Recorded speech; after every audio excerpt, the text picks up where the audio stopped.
सुजीत से पूरा मध्यकालीन भारत देखा जाए तो 2 से 3 क्वेश्चन बहुत है, उससे ज्यादा सवाल उठता है और उसके लिए इतनी पढ़ना पड़े, ये बड़ा कमाल की बात है। उसी तो सोचना है कि कहां पे फोकस करना, सब नहीं पढ़ना है, ऐसे पढ़ो स्मार्ट की तरह कि रिजल्ट दे सको, सबके चक्कर में कुछ ना उड़ा लोगों का, इसलिए ध्यान रखना। जैसे अगर तुगलक हो, क्वेश्चन पूछेगा तुगलक में तो कहां से पूछेगा, दिमाग लगाओ, बनो आयोग तुम सोचो कैसे बच्चे को फंसा सकते हो।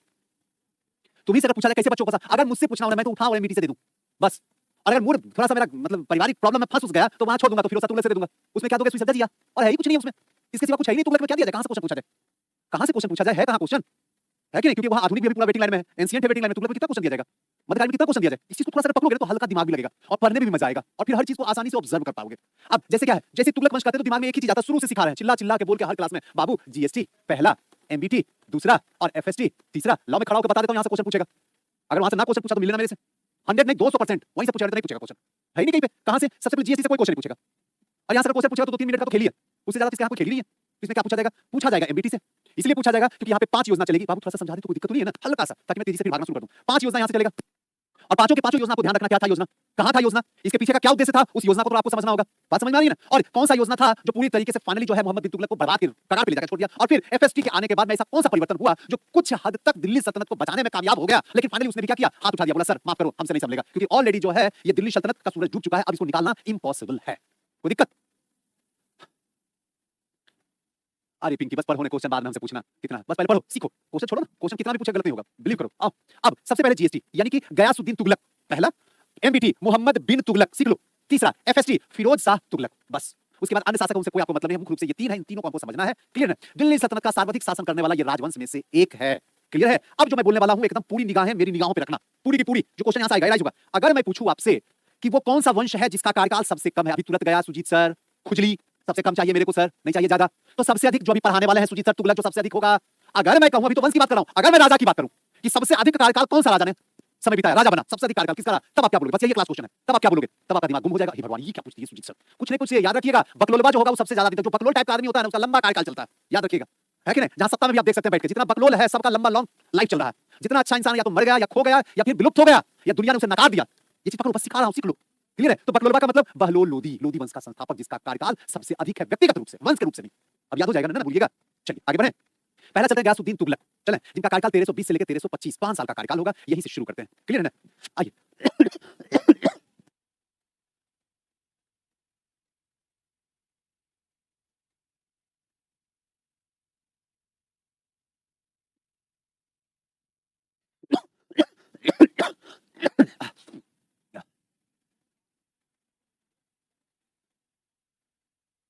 चले, हाँ पिंकी बाबू, हाँ चले, गयासुद्दीन तुगलक, आइए इसको थोड़ा सा समझते हैं क्या है ना। सबसे पहले बोल लें एक बार, उसके बाद आराम से तुरंत समझा देंगे 2 मिनट में, जो जरूरत है चीजों को बताएं, फिर तो नोट्स देखेंगे, नोट्स में रहेगा, बोला हुआ चीज जिंदगी भर भूलता नहीं इंसान, अगर दिल से पढ़ रहा हो तो।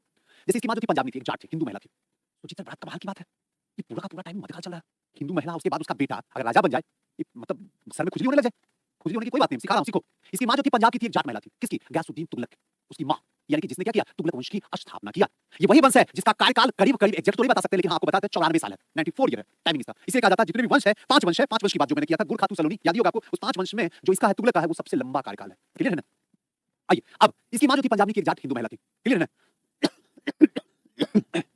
आइए अब थोड़ा सा समझिएगा, अलाउद्दीन ने जमीन को क्या किया था, छीन लिया था।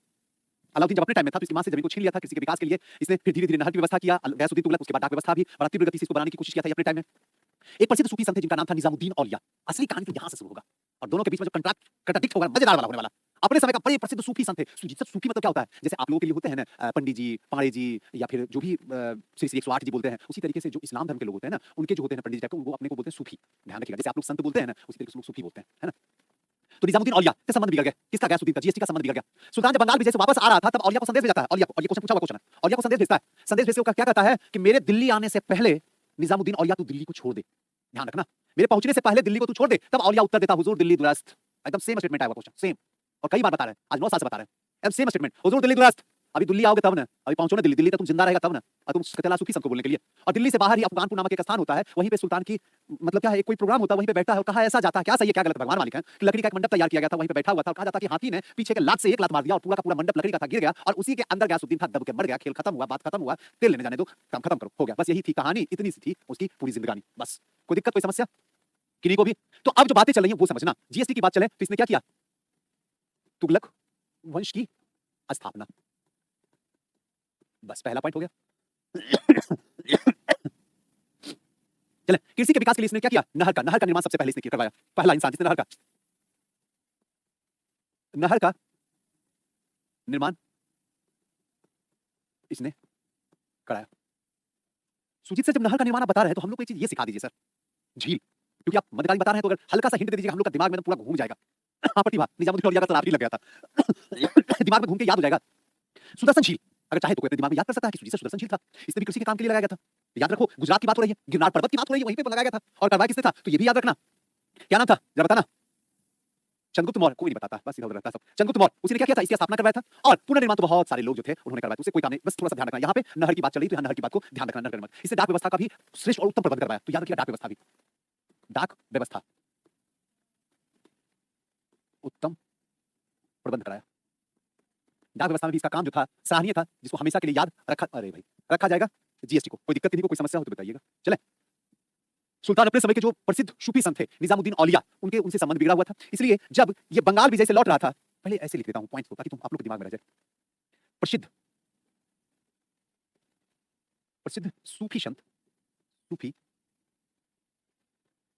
निजामुद्दीन औलिया से संबंध बिगड़ गए, जिससे, जरा पानी पिलाइएगा। उन्होंने कहा दिल्ली दुरस्त, दिल्ली दुरस्त, दिल्ली दुरस्त। अभी आपको समझा देते हैं हर एक पॉइंट को, ताकि आपको दिक्कत बिल्कुल भी दूर तक नहीं होने वाला। क्लियर है? और दिल्ली से बाहर ही अफगानपुर नामक स्थान पर, दिल्ली से बाहर अफगानपुर नामक स्थान पर लकड़ी के महल गिरने से मौत हो गई। किसकी? जीएसटी की, गिरने से मौत हो गई।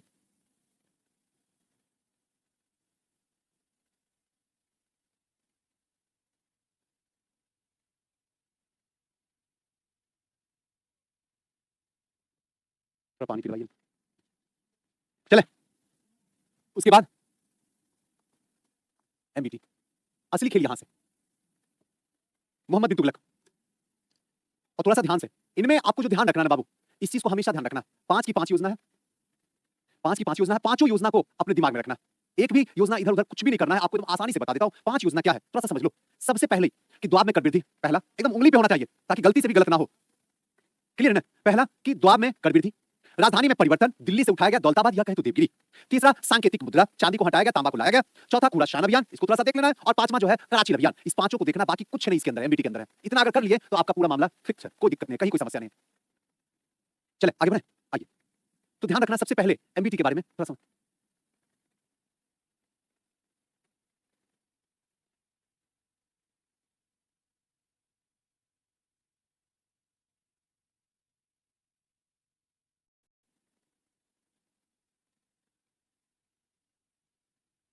ध्यान रखना, दोनों दिमाग से दो चला जाए।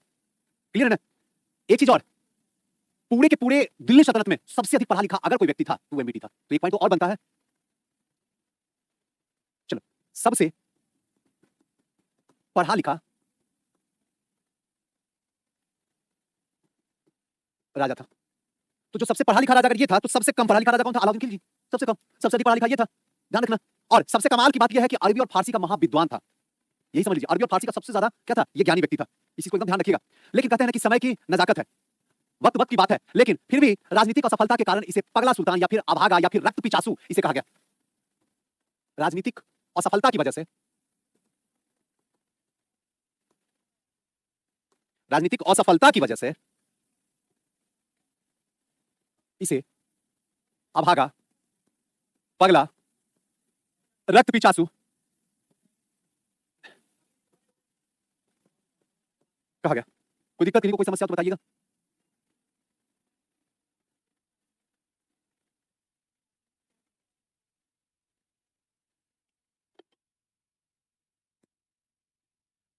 रितेश, लंपट मूर्ख किसे नहीं कहा जाता था बाबू? वो तो है उत्तर मुगल काल वाले का, है ना? यहां पे नहीं बाबू।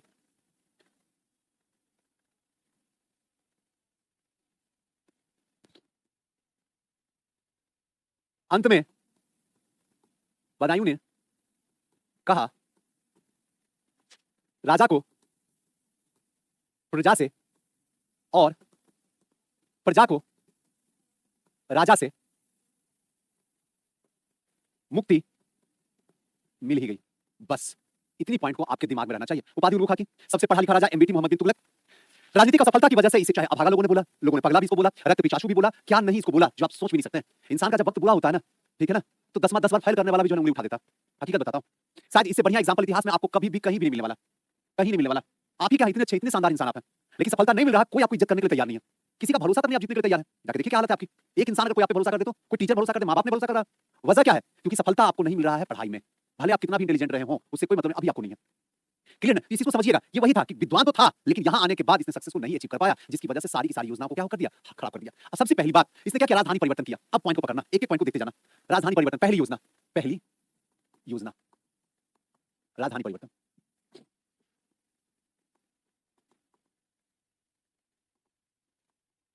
राजधानी परिवर्तन, आइए राजधानी परिवर्तन करवा देते हैं।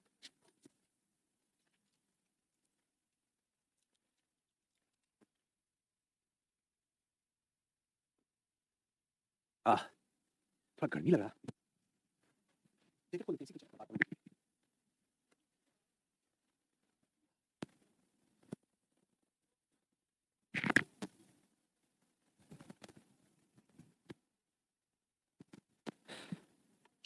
चलिए राजधानी परिवर्तन इसने क्या किया, पहले राजधानी कहां थी जी, दिल्ली में थी।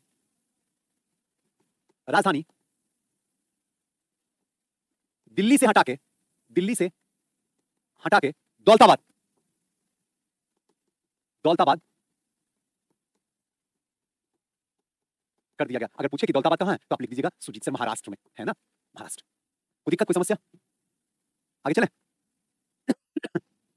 अब इसने क्या किया कि पहला काम क्या किया, राजधानी को परिवर्तन कर दिया। राजधानी दिल्ली से हटाया, दिल्ली से हटा के दौलताबाद कर दिया। सोच लो, जेठ की दोपहरी में, या समझो कभी नहीं भूलोगे, जेठ की दोपहर में इतनी गर्मी होती है, और वैसे टाइम में अगर राजधानी को परिवर्तन कर दिया जाए और बोला जाए कि भाई सामान उठाओ चलो दिल्ली से, जरा महाराष्ट्र मैप में देखो, यहां दिल्ली है और यहां पे महाराष्ट्र है, पकड़ो, ये दिल्ली है और ये महाराष्ट्र है।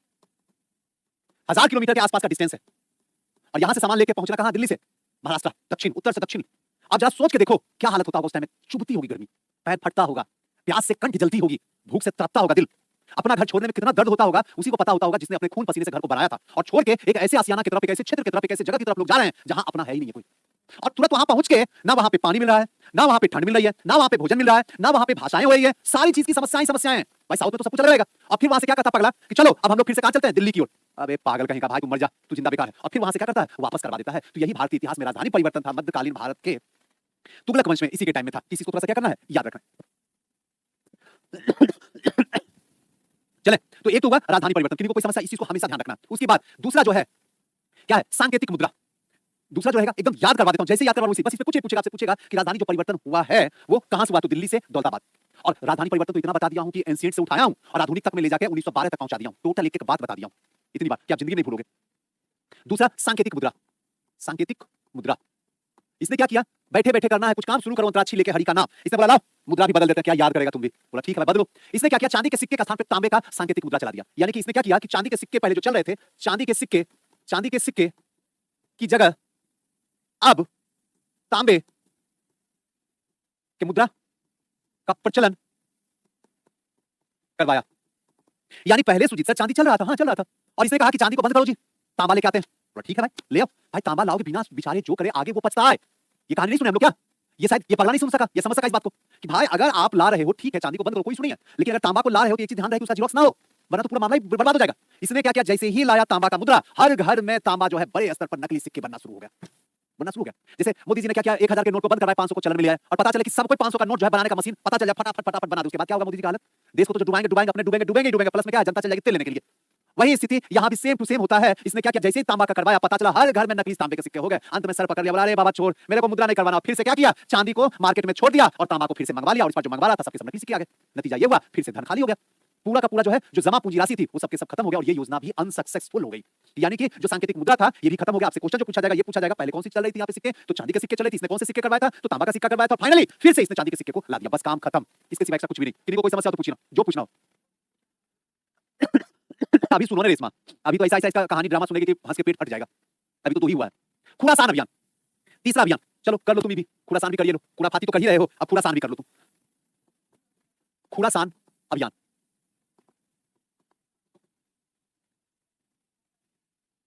अब ये खुरासान अभियान क्या था? पता नहीं क्यों ऐसा लगता है, दिल कहता है कि यहाँ से क्वेश्चन इस पर पूछना चाहिए, एकदम डिजर्विंग है पूरी अंदर से। और मैं क्या बताऊं आपसे, मैं बात का बड़ा धनी इंसान हूं। मैं जिसको जो बोल देता हूं हो जाता। इसलिए देखना कभी भी मैं कटाक्ष नहीं करने की कोशिश करता हूं, किसी को नहीं पर्सनली बोलता हूं। नहीं, बात एकदम बड़ी कर दी है यार, बड़ी कर दी। जिसको बोल दिया, अगर बोल दिया ना कि कुछ नहीं होगा, तो एकदम 100% कुछ नहीं होगा। कोई सवाल ना उठा हो जाए, क्योंकि बड़ा दिल से बोलता हूं और एकदम गर्व से बोलता हूं। कोई घमंड नहीं, कुछ भी नहीं, नथिंग एल्स। खाली हाथ आए, खाली हाथ चल जाएगा, सब कुछ छूट जाएगा। जिंदगी का कोई भरोसा नहीं, 2 पल में साफ। इसे जितना दिन रहो, हंसते रहो, मुस्कुराते रहो, खुश रहो, प्यार से रहो। हकीकत, इसलिए जल्दी बोलता नहीं हूं। लेकिन एक चीज आपको जो बता रहा हूं जरा समझना। खुरासान इसलिए इतिहास में एहसास यहाँ हो जाता है कि इतिहास में यहाँ क्वेश्चन पूछा जाएगा। बता देंगे लास्ट में क्लास में, यहाँ से क्वेश्चन आएगा, वहीं से आएगा क्वेश्चन। हर बार होता है, हर बार क्वेश्चन लड़ता है, हर बार। कैसे नहीं लड़ेगा? इतना प्यार से, इतनी मिन्नत से, इतनी आत्मा से पढ़ाता हूँ, कैसे क्वेश्चन नहीं लड़ेगा? और नहीं लड़ेगा तो किसी का सही नहीं होगा। पटना को खड़ा होकर चिल्ला नहीं सकता कि मेरा क्वेश्चन लड़ गया, जब तक हम ना चिल्लाए। कैसे लड़ जाएगा क्वेश्चन? उनका लड़ जाएगा क्वेश्चन। अब थोड़ा सा समझना। खुरासान, इसके अंतर्गत क्या किया? मध्य एशिया में स्थिति बड़ी भयानक थी। मध्य एशिया वाला बड़ा आपस में ही अव्यवस्था जो है लचर पचर हो गई थी। आपस में मार धार काट चल रहा था, आपस में ही। जब मध्य एशिया में ये स्थिति चल रहा था, तो यहाँ पे बैठा हुआ मोहम्मद बिन तुगलक ने सोचा क्यों ना ऐसा किया जाए कि वहां पे जाकर कब्जा किया जाए और वहां से लूट के धन को और भारत लेकर चला जाए। और इसके लिए क्या किया ये कि 1 वर्ष का वेतन जो है सैनिकों को एडवांस में दे दिया। हाय पगला, ऐसे कोई करता है? ये तो वही हुआ कि खेत लेना है मेरे को, सुजीत सर 1 साल पहले ही जाकर उसको पैसा देकर चलाए। तू तो समझ जाएगा गरजू है ना, खेत मिलेगा ना पैसा हम निकाल पाएंगे उससे। फिर कहेगा जो करना है कर लो, हम खेत तुमको नहीं देंगे। काहे नहीं दोगे जी? इसलिए नहीं देंगे क्योंकि तुम दे रहा 1 लाख रुपए कट्ठा और हमको मिला 1.5 लाख रुपए कट्ठा, हम उसको दे चुके हैं। और अब तुम्हारा पैसा के लिए तुम तेल लेने जाओ, अब रोज दिन अटेंडेंस लगा के। और ऐसा कई लोगों के साथ घटनाएं हो चुकी हैं। इससे जब दे रहा हूं उसी समय मुझे चाहिए। आजकल दुनिया बड़ी गजब की दुनिया हो गई है। लोग दूसरे का भी चीज जो है अपना समझ के एकदम बेचैन कर देते हैं सामने वाले को, है ना? तो वही स्थिति यहाँ भी हो गई। खुरासान अब याद आ जाएगा। अच्छा खुराफाती, इसने पहला काम क्या किया कि मध्य एशिया में जो स्थिति खराब हो गई थी, वहां पे जाके अपना सत्ता चलाने की। अरे अपना तो चल नहीं रहा तुम्हारा, तो ध्यान रखना। मध्य एशिया, रुक जाओ लिखने दो। मध्य एशिया युद्ध करने के लिए तैयारी की। सैनिकों को, पॉइंट पकड़ना बाबू, सैनिकों को 1 वर्ष का वेतन पहले दे दिया गया। चलो ठीक है भाई। जब युद्ध का समय आया तो मध्य एशिया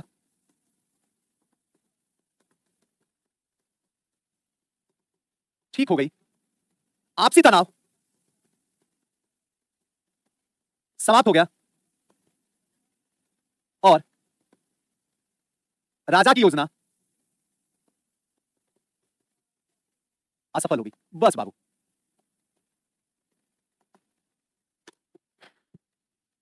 इनको कोई दिक्कत हो तो बताना बाबू।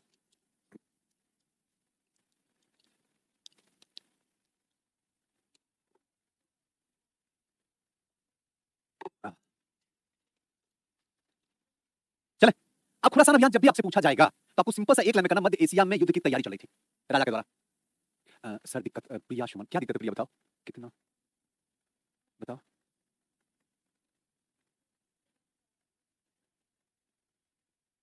चलो चलो नेक्स्ट। अब एक चीज जरा सा ध्यान रखना इसमें, यहाँ पे क्या मध्य एशिया में क्या है? युद्ध चल रहा है। और 1 साल पहले का, ये चीज ध्यान रखना, 1 साल पहले का ही यहाँ पे क्या कर दिया गया है? सेनाओं को दे दिया गया है। और नतीजा ये होता है कि जब वहां पे अभियान शुरू किया जाता है, पहले ही पता चलता है कि मध्य एशिया की जो स्थिति लचर पचर हो गई थी, स्थिति खराब हो गई थी, वो सबके सब सुधार हो गया। जब सबके सब सुधार हो गया, कहानी बड़ी लंबी है, उससे आपको कोई मतलब नहीं प्रीलिम्स में, बस इतना सा याद रखना। और ये योजना भी क्या हो गई? समाप्त हो गई। आपको मैचिंग करवाने के लिए देगा सारा योजना, ध्यान रखिएगा, कोई दिक्कत? ये योजना भी पूरी तरीके से असफल हुआ। और इसमें भी क्या हुआ, जो खजाना था उस पे क्या हुआ, धीरे धीरे वो भी फिर से जोर पड़ने लगा, खाली होना शुरू हो गया। एक नेक्स्ट योजना जो थी वो कराची अभियान थी, जो कुमाऊं वाली पहाड़ियों पे थी, जो अगर मुख्य रूप से अगर देखा जाए तो आप कैसे कर सकते हैं, हिमालय वाला इलाका जहां पे क्या है, आप चाइना वाला देखते हैं, वहां पे भी युद्ध करने की तैयारी किया गया। वहां क्या हुआ सुजीत सर? वहां कुछ सेना को भेजा गया और संजोग ऐसा हुआ कि वहां इतनी बर्फबारी हुई कि उसी बर्फ में सेना जो है दब के मर गया। और इसको जोड़ा जाता है, जब भी इतिहास पढ़िएगा ना, खास करके जब विश्व इतिहास से पढ़िएगा, तो हालांकि आप नहीं पढ़े लेकिन फिर भी मैं बता देता हूं आपको, तो आप वाटरलू का युद्ध पढ़ सकते हैं। और किसका? नेपोलियन बनापोर्ट का। लास्ट युद्ध जब करने के लिए गया था, संजोग ऐसा हुआ कि इतनी बर्फबारी पड़ी, उसी की वजह से सेना जो उसकी उसमें फंस जाती है और पकड़ा जाता है। नेपोलियन को पकड़ने वाला कोई औकात नहीं हुआ था इस दुनिया में, कोई उसको पकड़ ले। वही जो था वाटरलू वाला, वही एक ऐसा युद्ध था जिसके हारने की वजह से उसकी जान चली गई थी। कोई दिक्कत बाबू? तो सेना यहाँ पे क्या हुई, आपस में ही जैसे ही दबे आपस में लड़ मर के काम खत्म हो गया। कराची अभियान भी पूरी तरीके से अनसक्सेसफुल हुआ, ये भी सक्सेसफुल नहीं हो सका। कोई दिक्कत, कोई समस्या किसी को? आगे चले, चलिए। अब एक है द्वाब में कर की वृद्धि, द्वाब में कर वाली वृद्धि।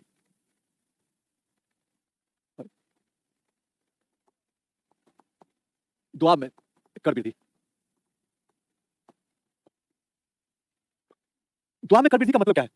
जरा इसको समझ लें। द्वाब का मतलब क्या होता है? द्वाब का मतलब होता है 2 नदियों के बीच की भूमि जो होती है वो द्वाब कहलाती है। और यहाँ जो द्वाब की बात अगर मैं करूं तो कह सकता हूं कि मेरठ से इलाहाबाद, हालांकि इतना नहीं बताने का है, लेकिन फिर भी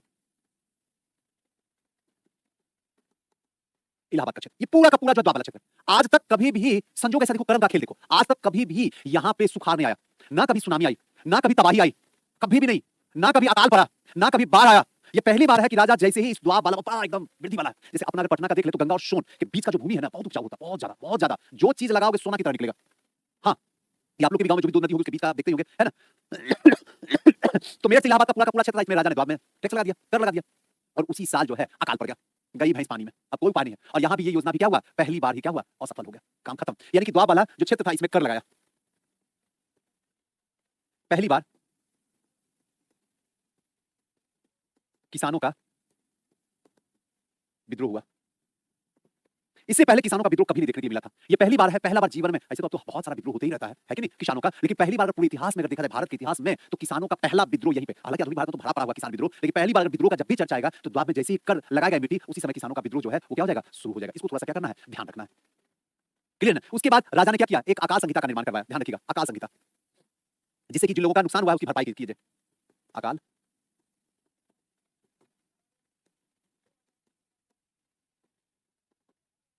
जो किसान की स्थिति खराब हो गई उन किसानों को क्या किया गया, सुधार किया गया, जो चीज जरूरत था वो दिया जाए। और लास्ट में एमबीटी ने एक चीज, जब ये सारी योजना अनसक्सेसफुल हो गई तो एक पॉइंट जो है बड़ी दर्दनाक है, जिसमें आपको रोना आ जाएगा, भले इसको जो भी आप कह लीजिए, जो भी कह लीजिए आपको रोना आ जाएगा। इसने लास्ट में एक चीज खड़ा होकर बोला, हालांकि एक टाइम ऐसा था जब हम पढ़ाते थे ऑप्शनल, हिस्ट्री का ऑप्शनल, तो उस समय बड़ा गहराई से पढ़ा था ना, कि अब तो बीपीएससी से ऑप्शनल खत्म हो चुका है, तब वहां पे एक चीज क्वेश्चन हमेशा क्वेश्चन आता था कि मोहम्मद बिन तुगलक की जो सोच थी, जिस योजना में सोच रहा था, वो अपने समय से 50 साल आगे की सोच थी। बात तो सही थी, 5 में से अगर एक योजना भी सक्सेसफुल हो जाता तो पूरे मध्यकालीन भारत का सिरमौर अगर कोई होता तो एमबीटी होता, उसके सामने ना कोई नहीं होते, आजू बाजू में कोई खड़े नहीं होते, लेकिन कहते हैं कर्म खराब हो ना तो फिर क्या है ना, गधे भी लात मारते हैं बाबू, हकीकत बता रहा हूं। तो उसकी जितनी भी योजनाएं थी वो अपने समय से 50 साल आगे की योजना सोच रहा था, पढ़ा लिखा था, लेकिन राजनीति में फेल कर रहा था, वो वक्त उसका नहीं था, जिसकी वजह से क्या है, उसे कुछ नहीं समझा जा सकता। वो बोल दिया था कि मेरा राज बीमार हो चुका है, मैं लाचार हो गया हूं, असहाय हो गया हूं, जब पैर में दर्द होता है, जब मैं पैर का इलाज करवाता हूं तो पेट में दर्द हो जाता है, जब मैं पेट का दर्द का इलाज करवाता हूं तो सर में दर्द हो जाता है, जब सर का दर्द ठीक करवाता हूं तो छाती में दर्द हो जाता है, जब छाती का दर्द ठीक करवाता हूं तो कमर में दर्द हो जाता है। मैं इसी में लाचार हूं, बेचैन हूं, बर्बाद हूं, मैं बेबस हूं, मैं सबसे बड़ा अभागा हूं। लास्ट में एक्सेप्ट किया इस बात को, मैं क्या करूं। और ये चीजें कई के घर में आज भी देखने के लिए मिलता है, देखने के लिए मिलता है। कहां पे सुजीत सर, तो जाके देखो दादाजी के पास में, जाके देखो जिस घर में, जिस घर की आर्थिक स्थिति खराब होगा, बीमारी भी वहीं पे जाके बैठा होगा, जाके देख लो। दादाजी पड़े हुए हैं, दादाजी को अभी कमर दिखा के आंख दर्द हो रहा है, आंख दिखा के फिर लगा पेट में दर्द हो रहा है, एकदम तबाह हालत, तो लास्ट में लगता है यार मर जाओ यार, काहे के जीवन हारा, पैसा का टेंशन है बार बार दिखलाने का। कई घर में ऐसी आवाज भी सुनने के लिए मिल जाती है लोगों की, है कि नहीं। क्या करे आदमी, बेबस हो जाता है भाई, पागल हो जाता है भाई। ठीक है बीमारी अब ठीक हो जाए तब ना, अभी दिखला के गए तो ये दिक्कत, फिर 10 दिन के बाद फिर ये दिक्कत, अदालत है, आदमी तो इसमें दिखी जाएगा। कविता, मेरा कमेंट देखिए सर, क्या कविता बताओ, देख रहे कमेंट सुनाओ, बताओ बाबू, मेरा तो काम ही कमेंट देखना, बस तुम पढ़ते रहो, तुम लिखते रहो, देखेंगे।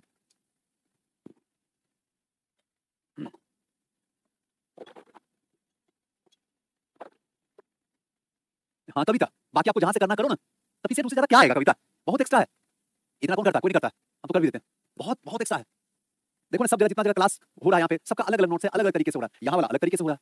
देखो आप नहीं तो किसी से अपनी सहेली से पूछो कि सुजीत सर दरोगा पढ़ाते वहाँ पे हिस्ट्री के क्या है, उसका क्या है सिलेबस, किस तरीके से पढ़ा, वहाँ भी हिस्ट्री है, लेकिन वहाँ देख लो तुरंत खत्म हो जाता, वहाँ उसके स्टाइल से है ना। नमाज टाइम हो गया है सर जी प्लीज, नमाज आज कौन सा शुक्रवार है क्या, आज भी नमाज होता है क्या, तो आप चले जाइए ना, आज नमाज कर लीजिए, बाद में कर लीजिएगा क्लास, क्योंकि हम ऑलरेडी आपसे बहुत पीछे छूट चुका है। आज तो हम कोशिश कर रहे हैं कि कम से कम इसको एकदम खलास करके ही निकलेंगे बाहर। चल दुआ में कर दी थी, हो गया चलिए नेक्स्ट है। और फाइनली क्या है, 1351 में एक ठट्टा जो सिंध के पास में है, वहीं पे मोहम्मद बिन तुगलक जो है वो क्या है, अंतिम सांस लेता है, और यहीं पे इनकी क्या होता है, खेल खत्म हो जाता है। और फाइनली 1351 में सिंध में ठट्टा में मृत्यु हो गई। क्लियर है। अब एक जो है वो कौन है, एफएसटी, फिरोज शाह तुगलक। नमस्ते, हमको पानी पिलाइए ना, दोनों में पिलाइए, थोड़ा गर्म पिलाइए, थैंक यू बाबू। चले अब आते फिरोज शाह तुगलक, 4 ही योजना हुआ ना, देखे बाबू तो फिर भारी गड़बड़ है, कहां छूट गया योजना।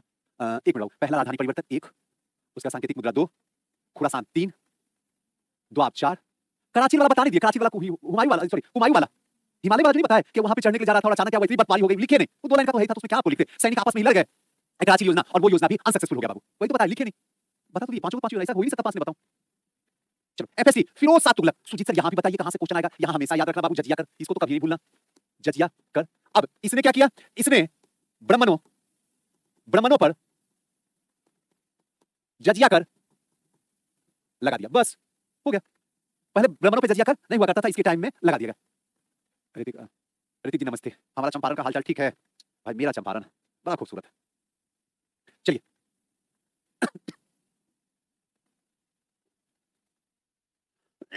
सॉरी सॉरी, आइए एफएसटी पे चलते हैं। चले, कोई दिक्कत अगर हो तो बता। फिरोज तुगलक एफएसटी, तीसरा वाला शासक। इनमें थोड़ा सा ध्यान रखना कि उलेमा के सहयोग से 22 मार्च 1351 को ठट्टा में ही फिरोज का क्या हो गया, राज्याभिषेक हो गया। ध्यान रखिएगा, उलेमा के नेतृत्व में, उलेमा की सहायता से एफएसटी का राज्याभिषेक हुआ। क्लियर, कोई दिक्कत? अब अगर कभी आपसे पूछा जाए तो हमेशा ध्यान रखिएगा ठट्टा, है ना, ये जगह। ठट्टा है कहां पे? सिंध वाला, जहां पे मरा था कौन, एमबीटी, वहीं पे क्या हुआ, इसका थैंक यू बाबू, राज्याभिषेक हुआ।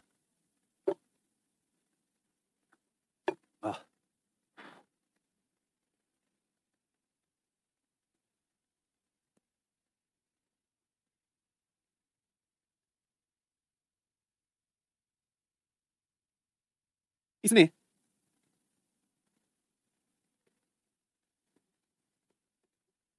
किसने इसने किसने तो एफएसटी ने उलेमा वर्ग की सलाह मानते हुए धार्मिक आधार पे इस्लामिक राज्य की स्थापना की। भाई उलेमा की मदद से बने हो तो जो उलेमा बोलेगा वही तुमको करना होगा। ध्यान रखना, क्योंकि तुम्हारा अपना तो मर्जी चलेगा नहीं। उलेमा की वजह से तुम क्या है, सेंटर में आए हो उलेमा लोगों की मदद से, तो ध्यान रखिए इसने क्या किया, इस्लामिक राज्य की स्थापना किया। इसने इस्लामिक राज्य की स्थापना किया। कहने का मतलब सुजीत सर, इसने प्योर एकदम धार्मिक नीति को पकड़ के रखा, एकदम औरंगजेब जैसा। पूरे औरंगजेब वाला जेरॉक्स कॉपी किया इसने भी क्या किया, उलेमा की वजह से ही इसने क्या किया, इस्लामिक राज्य की स्थापना किया। हिंदुओं की जो जिम्मी की संज्ञा दी गई थी, अब ब्राह्मणों को भी जजिया हेतु बाध्य कर दिया गया। पूरा ब्राह्मण भी क्या करेगा, जजिया कर देगा। ब्राह्मण है तो उसे क्या है, चल निकल बाहर यहाँ से, और अब क्या है, जजिया कर देना शुरू कर दिया। जजिया कर क्या है तो आपको पता ही होगा, अच्छे से आपको समझा भी मैंने दिया हूँ। ये क्या है, गैर धार्मिक कर है। 712 में मोहम्मद बिन, लिखूं क्या, ये तो इतनी बार बताया कि आपके पूरे के पूरे ब्लड में घूम रहा होगा। 712 में मोहम्मद बिन कासिम ने सिंध वाले प्रांत में इसको लगाया था, आपको अभी पता भी होगा। इसमें 5 लोगों से नहीं लिया जाता था जजिया कर, चाहे वो किसी भी धर्म से हो, फिर चाहे वो बच्चे हों, बूढ़े हों, औरतें हों, ब्राह्मण हों, और एक होते थे दिव्यांग, है ना, विकलांग मत बोलिएगा, दिव्यांग बोलिएगा, है ना। क्लियर ना बाबू, ये 5 लोगों से नहीं लिया जाता था। अब यहीं पे एक सेकंड के लिए रुक के आपको सिखा देता हूं। आगे चल के जब एफएसटी का टाइम आया, इसने क्या किया कि जो 5 लोग थे इसमें ब्राह्मणों से भी जजिया कर लेना शुरू कर दिया। किसने, अगर पूछेगा क्वेश्चन में तो आंख बंद करना और एफएसटी का नाम बोल देना। एफएसटी ने शुरू कर दिया। अब ये जजिया कर चलना शुरू हुआ, तो जजिया कर को समाप्त किया। किसके टाइम में समाप्त हुआ, तो हमेशा याद रखना है कि अकबर के टाइम में इसको क्या कर दिया गया, समाप्त कर दिया गया। और फिर से पुनः 1679 में औरंगजेब के टाइम से जजिया कर को स्टार्ट कर दिया। 1720 आते आते इसने क्या कर दिया, 1720 में मोहम्मद शाह रंगीला, है ना, 1720 आने के बाद फाइनली जो है जजिया कर को समाप्त कर रख दिया। तो इतनी बातें आप एकदम डिजर्व करते हैं, याद रहना चाहिए। एफएसटी का मतलब क्या बाबू, एफएसटी का मतलब फिरोज शाह तुगलक, है ना, लिख दूं क्या पूरा, लिख ही देता हूं, फिरोज शाह तुगलक। ठीक है ना बाबू, चलिए। हे राम,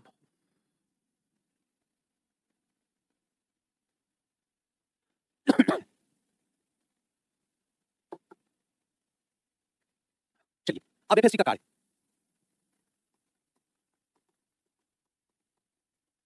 कौन कौन से ऐसे कार्य हैं जो आपके लिए और आपके एग्जाम के लिए, तो जजिया कर है जो सबसे इंपॉर्टेंट है, जिसका कोई जुड़ा ही नहीं है। दूसरी, सबसे लंबी नहर इसी के टाइम में। आपस में सब बात करते हैं, छी क्या आप लोग को कौन इंसान पढ़ा सकता है, हे भगवान। तबीयत खराब है, संडे है, इंसान घर में रहता है, छोड़ के आपके पास आते हैं। आप किसी, भाई रिजल्ट आ जाएगा ना, रातों रात राजा बन जाइएगा, देखिएगा ना क्या पूछ होगी, मजा आ जाएगा। सारी टीचर होंगे, सब टीचर जिनकी आप कल्पना अभी तक आप स्क्रीन पे देखते हैं, आप आइएगा यहाँ पे, पूरा महफिल सजेगी, अवार्ड रहेगा, माला रहेगा, मिठाई रहेगी। खान सर खुद अपने रहेंगे, हम लोग नहीं मिल पाते खान सर से, झूठ क्या बोले, सही बताते। एक तो पहले अपना काम से मतलब रहता है, फिर भी, और आप जब पास कर जाएंगे खुद आएंगे, आपसे मिलेंगे, कितनी बड़ी सौभाग्य की बात है। पढ़िएगा तब, ना पढ़िएगा तो कोई नहीं मिलेगा आपसे, कौन मिलना चाहेगा आपसे। अनसक्सेस इंसान से कोई चाहता मिलना, खाली बैठ के तमाशा करते हैं और उम्मीद रखते हैं कि ऑफिसर बनेगा, बस आपस में गप करते हैं। चलिए, सबसे लंबी नहर फिरोज शाह तुगलक के समय में सबसे लंबी नहर बनी, जो सतलज से निकाल के हिसार तक जाती थी। तो याद रखिएगा फिरोज शाह के टाइम में, एफएसटी के समय में, एफएसटी के समय सबसे लंबी, याद रखिएगा बाबू, सबसे लंबी नहर बनी, जो सतलज से निकालकर हिसार हरियाणा तक, हिसार हरियाणा में बाबू लाया गया। बस बाबू, मेन पॉइंट जो है आपके दिमाग में, ताकि आपको कभी भूल ना सकें, है ना, दिमाग में हमेशा स्टोर हो जाए। क्लियर ना। एक अन्य प्रकार की नहर थी, यमुना नदी से भी निकाली गई, यमुना से भी नहर निकाली गई।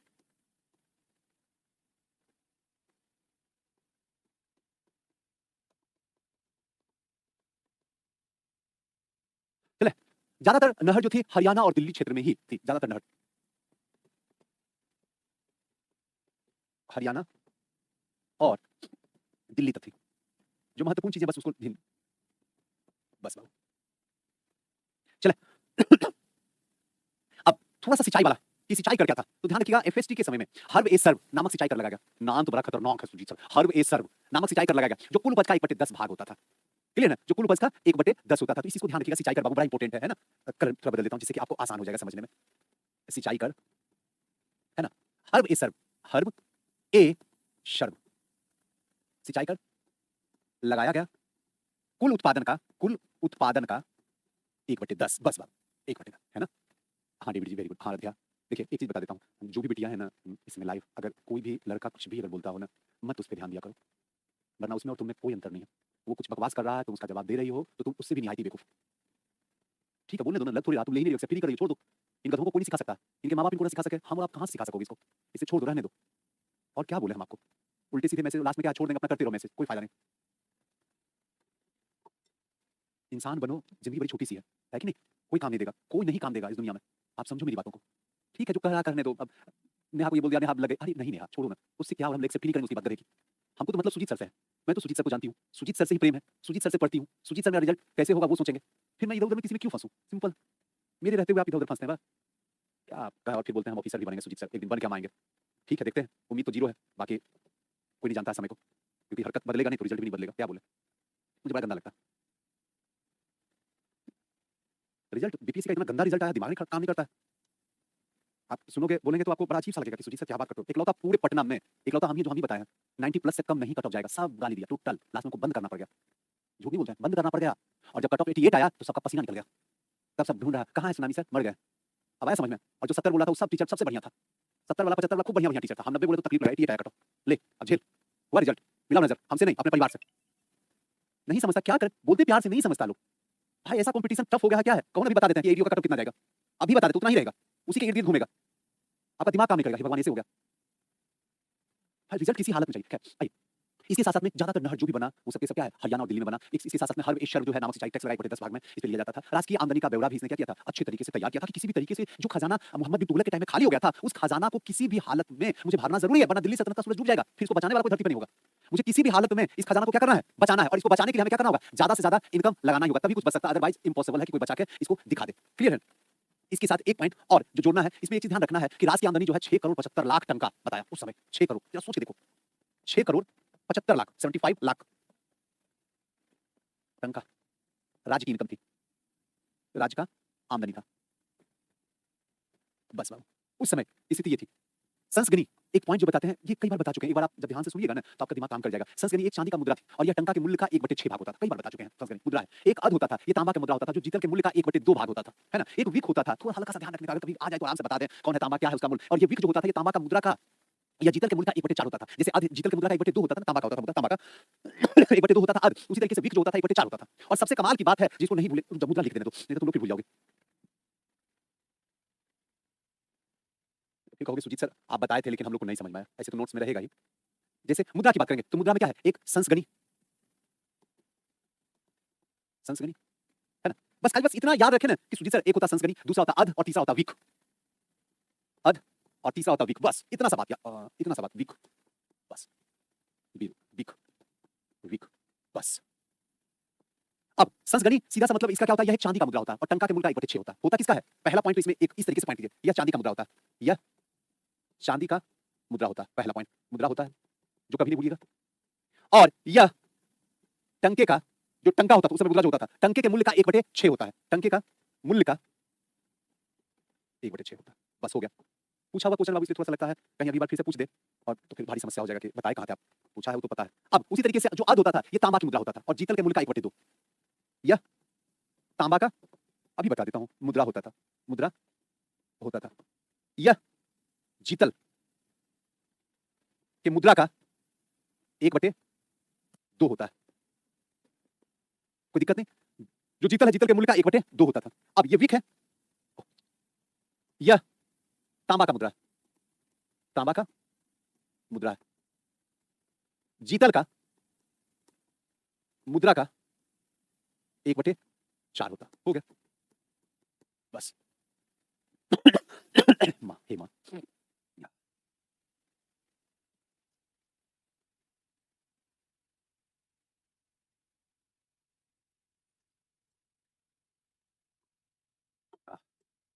हाँ हाँ प्रतिभा, ये यही चीज बस मुझे सिखाना प्रतिभा जो आप बता रही, बिल्कुल वेरी गुड बाबू, कि अद और विक जो है बाबू दोनों तांबा का होता है। मुझे मेन मकसद यही लिखने का, और संस्गणी जो होता है वो चांदी का होता है। अगर कभी पूछ दे तो आराम से बता दीजिए, बस काम खत्म, और कुछ भी नहीं मुझे समझाना। दासों का प्रेम जो है अथाह था, ये पॉइंट तो कभी आप भूल ही नहीं सकते। किसके साथ में था? एफएसटी के टाइम में दास से बड़ा प्रेम करता था। कई लोग जो होते हैं उनको दास से बहुत प्रेम होता है, बेइंतहा मोहब्बत होती है, पत्नी से ज्यादा दास में प्रेम होता है। दास का मतलब सुइसेड बॉडीगार्ड, सिंपल सा। अभी उतनी हस्ती नहीं हमारी है तो अकेले आते, कुछ टाइम के बाद खूब सारी हस्ती हो जाएगी, खूब सारे पैसे वैसे हो जाएंगे तो बॉडीगार्ड रख लेंगे, जिसमें 10 बॉडीगार्ड रहेगा, एकदम पूरा एकदम तान के रखेगा, है कि नहीं? और तब क्या होगा? मतलब दबदबा था, दबदबा है, दबदबा बना रहेगा, जबकि ऐसा कुछ भी नहीं है, बस बकवास था, बकवास था, बकवास बना रहेगा। है कि नहीं? खैर जो भी, मजाक के लहजे में मैं आपसे बात कर रहा हूँ।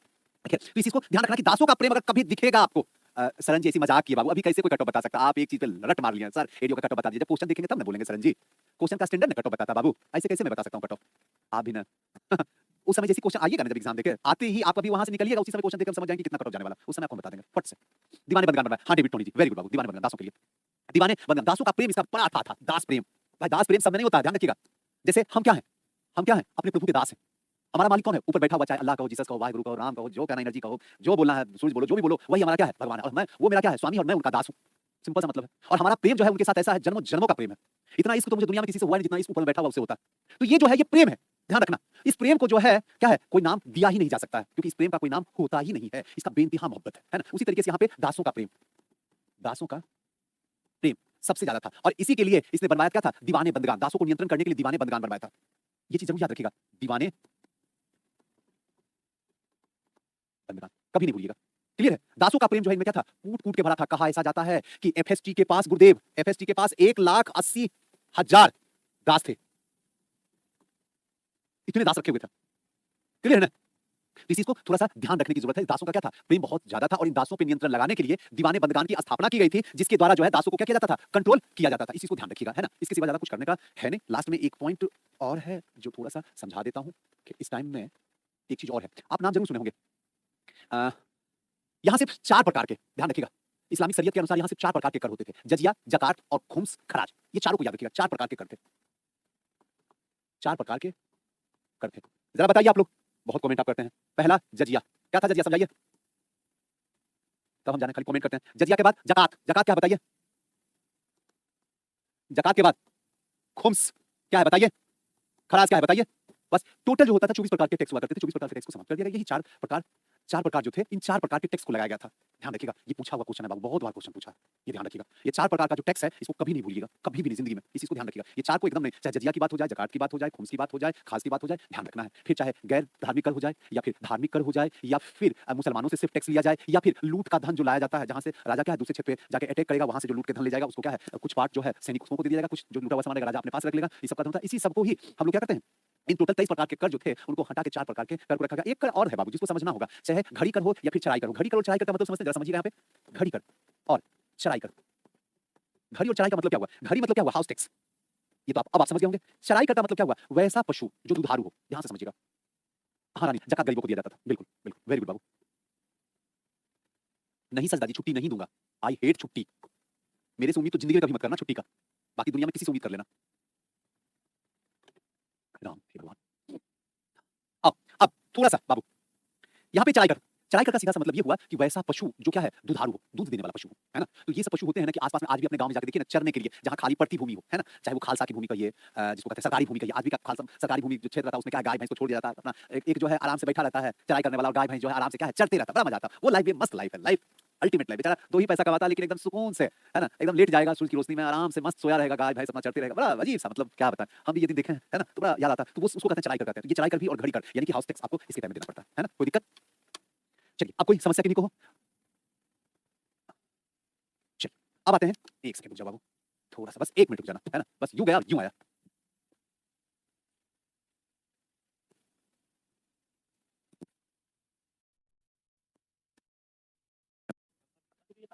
अच्छा, जब आ जाएंगे ना कोई, बंद कर दें उसी टाइम क्लास को, है कि नहीं?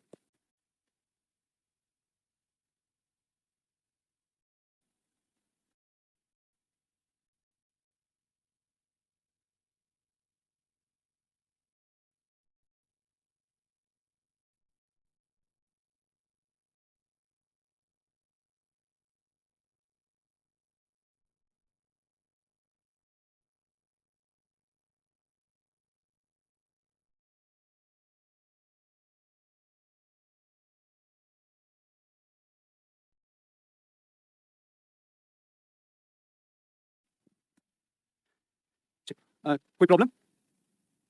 चले चलो। अरे भाई, आप टेंशन क्या लेते हैं? आप ये मत सोचिए कब स्टार्ट करो, यहीं थे बस थोड़ा सा ऊपर गए हुए। चलो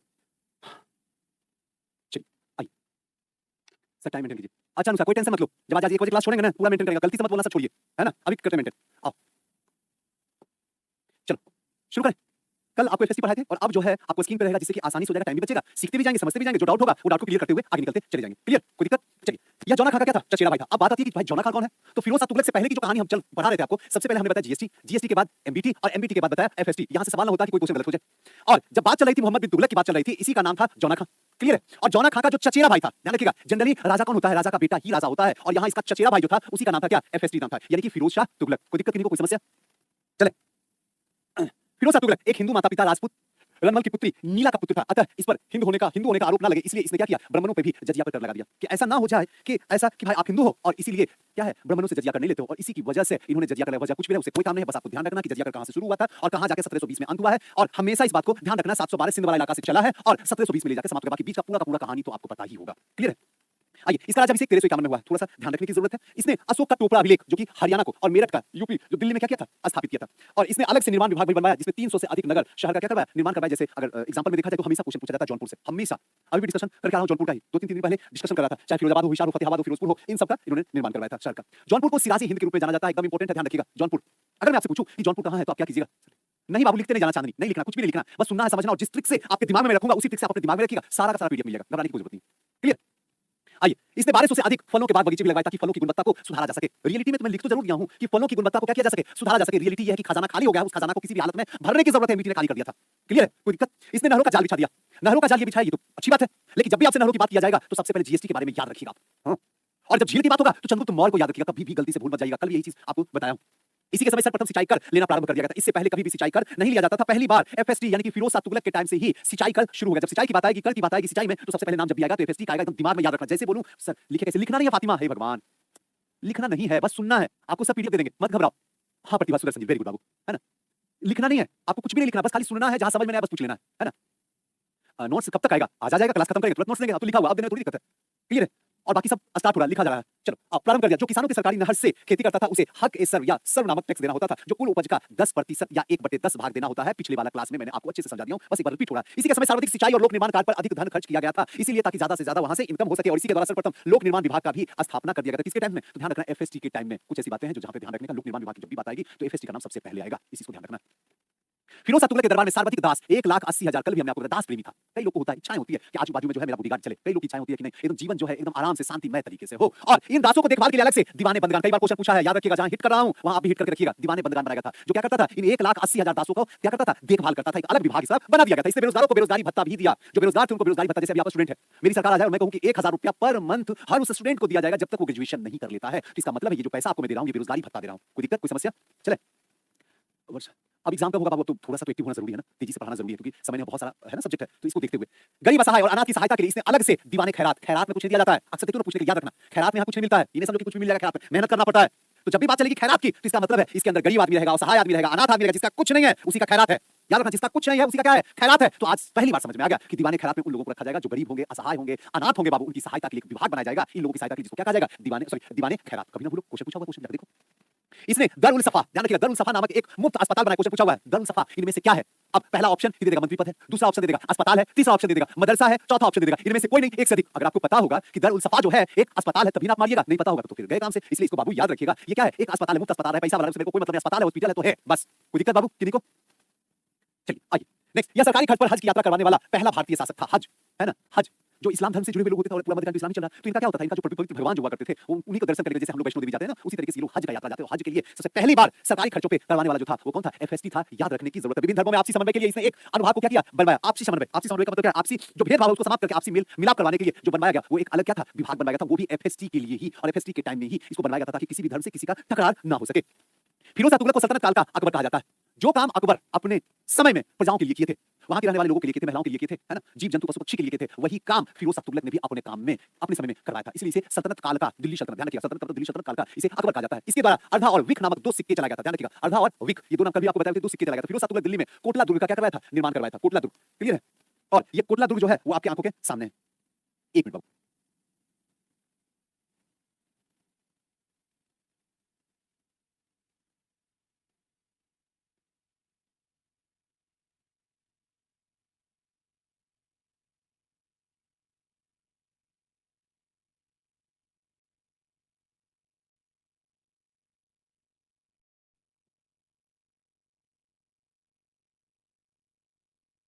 फिगर बना हुआ है, हो सकता है वहां से दिखे ना।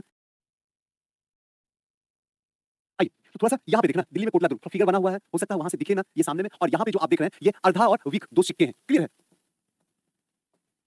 चलो, इसी के समय प्रथम बार हिंदू धर्म ग्रंथों को फारसी में क्या किया गया था? अनुवाद करवाया गया था फारसी में। सुजीत सर हर बार आप फारसी फारसी फारसी फारसी बोलते हो क्यों? क्योंकि उस समय का जो भाषाएं थी, और खास करके दिल्ली सल्तनत का जो भाषा थी वो फारसी थी। आगे चल के मुगल का जो होगा भाषा वो भी फारसी होगा, वहां भी फारसी ही बात करने वाले हैं आपसे, और शुरू में ही इस बात को बता दिए थे। इसी के द्वारा फुतात ए फिरोज शाही आत्मकथा लिखा गया था। फिरोज शाह तुगलक के दरबार में बर्नी नामक विद्वान रहता था। अब यहाँ पे थोड़ा सा ध्यान देने की जरूरत है। बर्नी ये एक इतिहासकार भी है, और ये किसके दरबार में कई बार मैचिंग करवाने की क्वेश्चन दे देगा बाबू। इसे बड़ा गौर से और बड़ी गहराई से समझना बातों को। बर्नी की बात कर रहा हूँ, है ना? जियाउद्दीन बर्नी, ये बर्नी विद्वान यहाँ रहता था, जिसने फतवा ए जहानदारी और तारीख ए फिरोज शाही नामक पुस्तक की इन्होंने क्या किया था? रचना किया था। हमेशा जो क्वेश्चन पूछा जाता है वो तारीख ए फिरोज शाही, अक्सर फिरोज शाही की बात आएगी तो दिमाग में कट से क्लिक कर जाएगा हिस्ट्री, यानी फिरोज शाह तुगलक का आत्मकथा की बात में, और बर्नी बोला यानी कि उसी के दरबार में रहते होंगे बर्नी, है ना? इनकी मृत्यु 1388 में हो गई। तुगलक काल में बिहार की राजधानी जो थी वो कहाँ थी? बिहार शरीफ थी। याद रखिएगा, तुगलक काल में ये पॉइंट को भी ध्यान रखना बाबू। हालांकि बिहार से सब बताएंगे स्पॉन्सर। तुगलक काल में बिहार की जो राजधानी थी वो कहाँ थी? बिहार शरीफ। और जब बिहार शरीफ की बात करते हैं तो शिक्षा का एक ही लॉ चलता है। क्लियर है ना? उदंतपुरी कभी भूल सकते हैं कि नहीं? कभी नहीं भूल सकते हैं। इसको थोड़ा सा ध्यान रखना है ना? घड़ी कर और चढ़ी कर क्या गलत बताइए बाबू? हो सकता है गलती से कुछ निकल गया हो, बताइए क्या गलती हुई। चलिए आप बताइए, फिर हम बताते हैं आपको। सैन्य अभियान फिरोज शाह 1359 में उड़ीसा के जाजनगर पर चढ़ाई की और जगन्नाथ मंदिर को पूरी तरीके से क्या किया? बर्बाद कर दिया, लूट लिया, नष्ट कर दिया। और ये जो सामने दिख रहा है वो जगन्नाथ मंदिर है ना? उड़ीसा में काफी धन यहाँ से लूटा गया। 1365 में इन्होंने कांगड़ा जो हिमाचल प्रदेश में स्थित नागरकोट के दुर्ग पर चढ़ाई की और वहां के ज्वालामुखी मंदिर को पूरी तरीके से नुकसान पहुंचाया। क्लियर है? यहाँ पे ज्वालामुखी और यहाँ पे जगन्नाथ, ये दोनों मंदिर को जो लूटा गया था वो किसके टाइम में लूटा गया था? तो याद रखिएगा, एफएसटी के टाइम में इसको क्या किया गया था? लूटा गया था, नुकसान इसको पहुंचाया गया था। इसमें सैन्य पदों को वंशागुणित बना दिया, और इसी के टाइम में पहली बार सैन्य पद जो है वंशागुणित बन गया। वंशागुणित का मतलब ये होता है कि अब जो है सेना जो रहेगा उसी का फिर आगे वाला जो जनरेशन होगा वो भी सेना ही बनेगा। इसको वंशागुणित करते हैं, है ना? कोई दिक्कत बाबू? चल, इतनी सी बातें जो है निकल के जो सामने आ रही है इसको बस गौर से देखना। उसके बाद नेक्स्ट जो लास्ट हुए वो नसरुद्दीन महमूद हुए। अब धीरे धीरे क्या लास्ट टाइमिंग खत्म होने के कगार पे चल रहा कौन सा? तुगलक। क्लियर है? उसके बाद आगे चल के क्या हो जाएगा? तैमूर लंग आ जाएगा, है ना? और तैमूर लंग आने के बाद यहाँ पे क्या है, जो बचे हुए शासक होंगे उन सबको दबा दिया जाएगा, और दबाने के बाद खिज खां को लाके बैठा दिया जाएगा, और यहीं के बाद जो है सैयद वंश की स्थापना शुरू हो जाएगी। कोई दिक्कत नहीं, कोई समस्या यहाँ तक हो? चले आइए बाबू, नसरुद्दीन महमूद के समय तुगलक वंश का बिखरा बहुत तेजी से हो गया, यानी टूटना शुरू हो गया। तुगलक वंश पार्ट पार्ट में डिवाइड होने लग गया। इसका मतलब है तुगलक का सूरज डूबना शुरू हो गया। किसके टाइम में? नसरुद्दीन महमूद के टाइम। बस हल्का सा समझने के लिए, ज्यादा जरूरत का चीज नहीं है। इसके बारे में कहा जाता है कि इसका साम्राज्य दिल्ली से पालम तक ही सीमित रह गया था। दिल्ली और दिल्ली में पालम बगल में ही, उतना ही दूर तक सीमित इसका साम्राज्य रह गया। उसके बाद सब कुछ हाथ से निकलना शुरू हो गया। इनके पंजाब के सूबेदार खिज खान ने खुद को स्वतंत्र घोषित कर लिया, और खिज खान ने ही तैमूर को भारत पर आक्रमण करने के लिए क्या किया था? उकसाया था। खिज खान ने इन्विटेशन दिया था तैमूर को, है ना? तैमूर को बोला था कि तैमूर आओ भारत पर क्या करो? अटैक करो, किसी भी हालत में आके अटैक करो, और अटैक करके लूटो भारत को। फाइनली जो है तैमूर भारत में आता है, लूट पाट करता है, और आगे चलने के बाद पूरे के पूरे तुगलक वंश को समाप्त कर देता है। तैमूर मध्य एशिया का एक खूंखार आक्रमणकारी था। मध्य एशिया का बहुत खूंखार था। 1369 में इसके पिता की मृत्यु के बाद यह शमरकंद का क्या बन गया था? शासक बन गया था। कौन? तैमूर। उसके बाद भारत आता है, और भारत में क्या है? पूरे तरीके से सामने आपका स्क्रीन पे आपको दिख रहे होंगे खूंखार जैसा दिखने में भी लग रहा है। 1398 में तैमूर ने भारत पर क्या करता है? आक्रमण करता है। डेट याद रखिएगा 1398, कभी ना भूलिएगा। हो सकता है कभी पूछ दे तो आप घबराइएगा नहीं। तैमूर ने भारत पर आक्रमण का मुख्य उद्देश्य उसका एक ही था, धन की प्राप्ति। मैंने शुरू से ही जब से आपको पढ़ा रहा हूं तब से एक ही चीज समझा रहा हूं कि जब भी कोई यहाँ पे अटैक कर रहा है किसी का कोई उद्देश्य नहीं है कि भारत में उनको रहना। इनका सीधा सा एक ही उद्देश्य है। सर जी हाँ, कुछ वो थोड़ा-सा प्रॉब्लम तो आँख का है मेरे साथ, क्योंकि एक आँख जो है ना बाबू अब काम नहीं करता मेरा। आंदोलन के बाद जो बीपीसी का आंदोलन उसमें चोट लगा, उसके बाद एक आँख जो है हाथ से निकल गया बाबू। अब जो है वही ना, अब कहाँ से लाऊँ दूसरा? लेकिन एक रह जाए वही मेरे लिए बहुत बड़ी बात है, मेरी दुनिया, है ना? चलो नेक्स्ट। हे राम! इसको थोड़ा-सा ध्यान रखना, धन प्राप्ति। तैमूर लंग के डर से यह दिल्ली को छोड़ के क्या हो गया? भाग गया। और तैमूर लंग ने खिज़ खां को दिल्ली का क्या बना दिया? सूबेदार। बोला कि एक काम कर, कि तू क्या कर, दिल्ली का सूबेदार बन जा। खिज़ खां को और तैमूर आगमन से तुगलक वंश का अंत हो गया, और इस प्रकार इस वंश का अंतिम शासक नसरुद्दीन महमूद था, जो दिल्ली छोड़ के चला गया, और दिल्ली सल्तनत पर सर्वाधिक समय तक शासन करने वाला वंश में से एक था। कहा जाता है 94 ईयर तक इसने क्या किया? इस वंश ने दिल्ली सल्तनत पे एक छत्र राज किया। 1414 में खिज़ खां की ने इसकी क्या कर दिया? हत्या कर दिया नसरुद्दीन महमूद को, और फाइनली जो है क्या हो गया? आगे चल के सैयद वंश की स्थापना हो गई, है ना? कोई दिक्कत? चलो आओ, सैयद वंश इनका टाइमिंग शुरू होता है 1414 से 1451। ये टाइमिंग जो है किनका है? सैयद वंश का। थोड़ा सा बाबू एक चीज ध्यान रखिएगा, जो वंश स्टार्टिंग होता है ना कई बार मैचिंग करवाने बाबू दे देता है। हाँ, क्योंकि मैंने कई क्वेश्चन अभी डिस्कशन करवाया हूँ नीचे दरोगा में, मैं देखा हूं कि डिस्कशन में ज्यादातर जो है मैचिंग करने वाला है डेट को, तो थोड़ा सा स्टार्टिंग वाला डेट जरूर याद रखिएगा। इस बार कोई रिस्क नहीं लेने का है, ये समझ लीजिए। कोई भी रिस्क छोटा से छोटा हो, बड़ा से बड़ा हो, 11 लाख का मामला है और मात्र पीटी का मामला है। बाकी चॉइस आपकी है, जो आपको इच्छा होगा कीजिएगा आप वही। सैयद वंश का संस्थापक खिज़ खां है, बताने की जरूरत नहीं है। सैयद वंश में स्वयं को इस्लाम धर्म का संस्थापक पैगंबर मोहम्मद साहब का इन्होंने अपने आप को वंश मानते हैं कि हम लोग जो हैं वो क्या है? सैयद वंश के क्या है? इस्लाम धर्म के। जैसे आज की डेट में जो है यादव, जो भी यादव लोग हैं, है ना? मैं कोई धर्म जातिवाद से मेरे को इंटरेस्ट नहीं, समझाने के लिए बोलता हूं ताकि आप समझ सको। जितने भी यादव कुल के लोग हैं सीधा एक ही चीज कहते हैं, मैं कृष्ण का वंशज हूं। कृष्ण का वंशज हो तो कृष्ण जैसा एक्टिंग भी तो करो, कृष्ण जैसा ईमानदार भी तो बनो, कृष्ण जैसा क्या है एक होनहार भी तो बनो। सिर्फ कृष्ण का वंशज बोलने से थोड़ी कृष्ण का वंशज हो जाएगा। मैं भी कहता हूं बुद्ध का वंशज हूं। लो, बुद्ध का वंशज हो तो जिससे बुद्ध वाला गुण भी तो तुम्हारे अंदर होना चाहिए, वो तो कुछ है ही नहीं है, तो किस बात का बुद्ध वाला वंशज कर रहे हो? बात समझ में आ रहा? तो एक चीज यहाँ पे हमेशा ध्यान रखना, कई बार जो है क्वेश्चन आया हुआ है, ये अपने आप को क्या है? मोहम्मद साहब का वंशज मानते थे। वंशज हो या ना हो, लोगों को डराने का ये क्या था? एक किलच था, ताकि लोग जो है सम्मान कर सके। भाई डर है कि सुजीत सर जो है बुद्ध के वंशज है, भाई बच के रहो इनसे, बड़ी खतरनाक आदमी, क्या पता कौन सा श्राप दे दें, है ना? सर आपके स्पीड और बुलेट, अरे भाई इतना तो आसान, ये सब चीज क्या बताने का? इतना तो आसान है, जहां जरूरत पड़ेगा तुरंत ऑटोमेटिक स्लो हो जाएंगे। अब इसमें क्या बताएं? कितना स्लो पढ़ा इसको? इस सबको क्या स्लो पढ़ाने का कोई चीज नहीं है इसमें। जहां लगेगा ऑटोमेटिक समझा देंगे, रोक देंगे, पेज को बनाएंगे, पेज बना के फिर आपको समझाएंगे, जहां जरूरत पड़े तो। क्लियर है? यह सल्तनत काल के शासन करने वाला एकमात्र शिया वंश है, यानी कि अब तक जितने भी वंश हुए ये तो क्लियर हो गया सुन्नी, ये पहला था जो शिया वंश का था।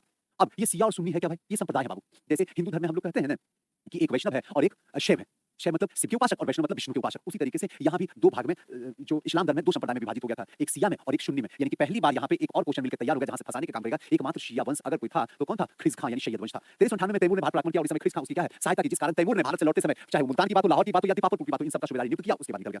सुजीत सर एक बार फिर से इतिहास दोहराने का दिल करता है आपके साथ, दोहराओ। जब गौरी की बात आती है तो फिर से एक बात एहसास हो जाता है, उसने भी क्या किया था? लाहौर दे दिया था कुतुबुद्दीन ऐबक को, उसके बाद वहां से चला गया और फिर वो गुलाम वंश की स्थापना कर देता है। याद करो जाते जाते, कोई दिक्कत? हाँ जफर इकबाल जी, वेरी गुड बाबू, सुपर। माँ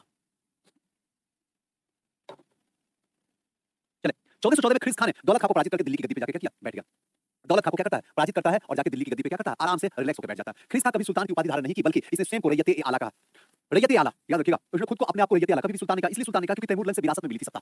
और जिस इंसान को विरासत में सत्ता मिलती है ना, वो एहसानमंद होता है सामने वाले का। जैसे आप मुझे प्यार दीजिएगा, आप मुझे सम्मान दीजिएगा, आप मुझे रिजल्ट दीजिएगा, तो हमेशा दुआओं में रहिएगा। हाँ, दिल से दुआ निकलेगी, पढ़ने वाला है, इस पे थोड़ा-सा मेहनत किया, रिजल्ट दे देगा, है कि नहीं? और जब बैठ के बकवास कीजिएगा, टाइम पास कीजिएगा, तो फिर आप रहें ना रहें, कोई फर्क नहीं पड़ता, जितना चिल्लाना चीखते रहिए, जो बोलना बोलते, कोई फर्क नहीं पड़ने वाला। बात समझ में आ रही है मेरी? ख़िज़्र खां ने अपने आप को तैमूर लंग का पुत्र शाहरुख का प्रतिनिधित्व बताया था, अपने आप को।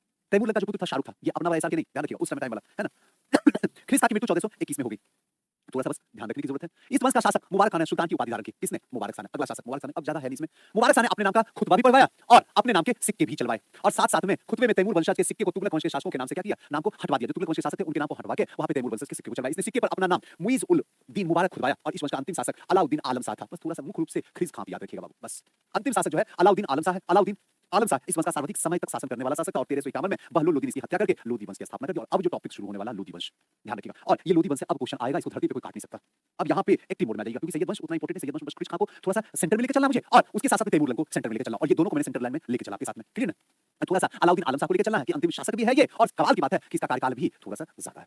बस चलें आगे, आगे चल के लोदी वंश। यह भारत का पहला शुद्ध अफ़गानी वंश था, यानी पहला अफ़गानी अगर कोई था, वो कौन था? लोदी सुजीत सर, लोदी वंश। लोदी वंश का संस्थापक बहलोल।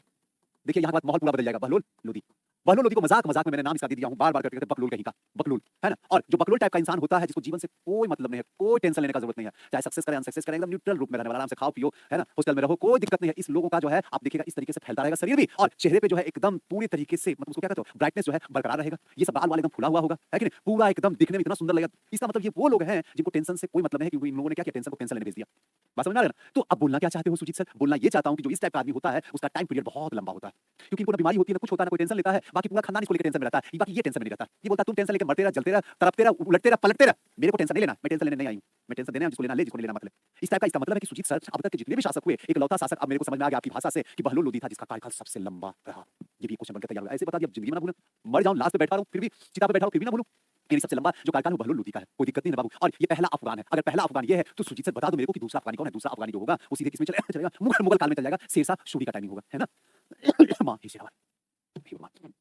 आइए, कोई दिक्कत कोई समस्या? अब आराम से बता रहे हैं ना, अब बुलेट ट्रेन निभाते हैं क्योंकि भाई सबका ख्याल रखने का जरूरत है। सब पढ़ा देंगे दीपक जी बात। चलो आओ, बहलोल लोदी इक्वल टू मोदी। देखो देखो आए, अब हमको भी फंसाइएगा। इस वंश के संस्थापक बहलोल लोदी है ना, अफगानिस्तान के कबीले से साउथ सेल शाखा से ये क्या था? संबंधित था। बहलोल लोदी 1451 से 1489। अब टाइमिंग से आप देख सकते हैं कि बाप रे बाप कितना लंबा कार्यकाल है गुरुदेव इनका। अब मेरे को समझ में आ गया कि बकलोल आदमी क्यों ज्यादा दिन तक जिंदा रहता है। बेवकूफ आदमी साहब ज्यादा दिन तक जिंदा रहेगा, जिसको कोई टेंशन नहीं है। पापा एकदम बेवकूफ टाइप के हैं, मम्मी पे छोड़ दे, मम्मी बेचारी पे, मम्मी का देख लो खून सूख गया लेकिन पापा को कोई टेंशन नहीं है। पापा एकदम हंस पुष्ट बुलंद, एकदम कोई टेंशन नहीं, आराम से ताश खेल रहे हैं जाकर दूसरे के घर में, कोई टेंशन नहीं, आराम से अभी धूप सेक रहे होंगे। मम्मी सोचे कि रात शाम में क्या खाना बनेगा, मैं खाना क्या बनेगा, बेटी को बोलो जाओ सब्जी ले आई, तुम हो यार ले आओ, मेरे को टेंशन मत दिया करो, मैं नहीं। ऐसा इंसान का देखना उम्र बड़ा लंबा होगा लेकिन किसी काम का नहीं होगा। इसलिए ध्यान रखने की जरूरत है, यही बकलोल है। तारीख दाऊदी के लेखक कौन है? अब्दुल्ला के अनुसार बहलोल लोदी अन्य सुल्तान की तरह सिंहासन पर नहीं बैठता था। ये कभी भी सिंहासन पर नहीं बैठता। बकलोल था तो कहां से सिंहासन पर बैठेगा? और यह अपने दरबारियों को सम्मान में खड़ा रहता था और अपने बैठने के बाद ही बैठता था। सोचो इतना मतलब अच्छा कर सकते हो या बेवकूफ था कि दरबारियों के सम्मान में अपने आप को खड़ा रहता था, कभी भी सिंहासन पर नहीं बैठता था। लोग सिंहासन पे राजा होते थे तो राजा सिंहासन पे बैठे, सिंहासन पे नहीं बैठता था, कभी भी नहीं बैठता था। ये जैसे सब जब बैठ जाते थे तब राजा बैठता था। अब इसका ये सम्मान देने का था, ये बकलोल का बेवकूफी वाला अंदाज था। अभी क्या है, मतलब कोई भी स्टाफ जो होंगे, कोई स्टाफ होंगे वो जब बैठेंगे तब मैं बैठूंगा। पागल हो गए, मेरा अपना अस्तित्व है, पहले मैं बैठूंगा उसके बाद स्टाफ बैठेगा, है कि नहीं? क्लियर है? चलिए आगे चलते हैं। इसने एक सिक्का चलाया जिसे बहलोली सिक्का भी कहते हैं, जो सामने आपका सिक्का दिख रहा होगा स्क्रीन पे। बहलोली सिक्का अकबर के काल तक प्रचलन में था, ये पॉइंट है, ध्यान रखना बाबू। अकबर तक ये सिक्का चलेगा, बहलोली सिक्का है ना, वो तो चलेगा ही, बकलोल टाइप का सिक्का तो चलना ही चलना। उसके बाद अकबर समझदार था तो समझ लिया कि बकलोल सिक्का को हटाओ, ये महाबकलोल सिक्का है। बस ट्रिक समझाने के लिए, ताकि आपके दिमाग में हमेशा की स्टोर हो जाए कि सुजीत कब से कब तक चला। तो अकबर टाइम के टाइम पे चला, उसके बाद यहाँ के बाद खत्म हो गया, है ना। इसने जौनपुर पर आक्रमण करके उसे क्या कर लिया? जीत लिया। ये वही जौनपुर है जो कहाँ है आज के डेट में? उत्तर प्रदेश में है। यहाँ तक अपने क्षेत्र को क्या कर लिया? विस्तार कर लिया। बहलोल लोदी का सबसे बड़ी सफलता जौनपुर के विरुद्ध था और 1479 ईस्वी में जौनपुर के शर्की शासक हुसैन शाह को भी क्या कर लिया? पराजित करके जौनपुर को सल्तनत काल में क्या कर लिया? शामिल कर लिया। वहां के राजा से आराम से छीन लिया जौनपुर को और अपने क्षेत्र में क्या कर लिया? मिला लिया, यानी दिल्ली सल्तनत में ले जाके मिला लिया। कोई दिक्कत? हाँ Gautam ji, very good, Ayushi super बाबू, सुपर नेक्स्ट। यहां से क्वेश्चन आएगा, रेडी हो जाइए, एकदम कमर कस के तैयार रहिएगा, क्वेश्चन एकदम 100%। अगला शासक सिकंदर लोदी बना, इस वंश का सबसे योग्य शासकों में से एक है और दिल्ली सल्तनत का अंतिम शासक, जिसने हद तक अपनी बुद्धिमत्ता से, अपनी योग्यता से, अपनी विवेक से इसने कोशिश किया दिल्ली सल्तनत को बचाने की, इसने कोशिश किया दिल्ली सल्तनत को कभी इसका सूरज ना डूबे, लेकिन नहीं बचा सका, अंतिम शासक, है ना। 1504 में, याद रखना इस डेट को, 1504 में आगरा शहर की स्थापना की और 1506 में इसने अपनी राजधानी क्या बना लिया, दिल्ली से उठाया और ले जाकर आगरा में शिफ्ट कर दिया। यानी कि आगरा शहर, जिस आगरा में आप अपनी मुमताज को देखते हैं, अपनी महबूबा को देखते हैं, अपनी प्यार को देखते हैं, एक प्यार की निशानी को देखते हैं, दुनिया का सातवां अजूबा देखते हैं, वो आगरा कोई और नहीं बल्कि सिकंदर लोदी ने बसाया था। याद रह जाएगा ना बाबू, सिकंदर लोदी। और ये टाइमिंग कब का है, 1504 का। उसके बाद उसने राजधानी जो वहां शिफ्ट किया वो 2 साल के बाद, याद रखिएगा, अगर कभी भूल जाती, याद 1504 को कभी भूल नहीं सकते, ना मैं भूल दूंगा आपको। और 2 साल के बाद 1506 में क्या किया, इसकी चेंज कर दिया राजधानी को, अब दिल्ली से उठाया और दिल्ली से उठा के सल्तनत को और ले जाकर कहां पे शिफ्ट कर दिया, आगरा में कर दिया। कोई दिक्कत किन्हीं को भी, चले बाबू।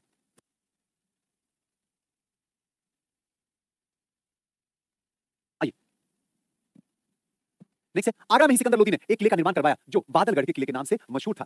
इसने गुलरुखी नामक पत्रिका लिखी, ध्यान रखिएगा, गुलरुखी पत्रिका किनका लिखा हुआ, सिकंदर लोदी का।